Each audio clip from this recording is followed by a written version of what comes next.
Планируется увеличить площадь покрытую лесом области на 7% за счет посадки порядка 106 миллионов штук зеленых насаждений. Уже в текущем году, в первой половине апреля, все лесохранные учреждения приступят к посадкам. Единая интерактивная карта зеленых насаждений города Павлодар-Калининграда будет в открытом доступе для горожан и позволит видеть месторасположение всех деревьев, отслеживать посадку новых деревьев, а также просчитывать необходимые мероприятия по его уходу.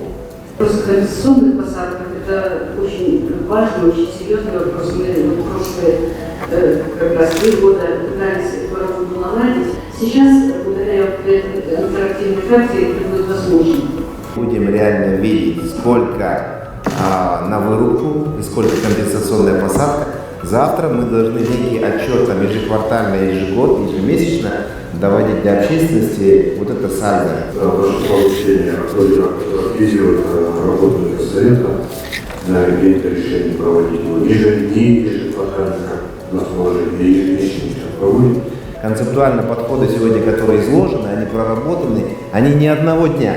Нам нужно утвердить некий генеральный план или дендрологический план, чтобы на 90% у нас была четкая концепция, где озеленять, куда двигаться. Много инициатив, которые надо теперь донести до общественности, до жителей, ознакомить жителей с основными планами озеленения города.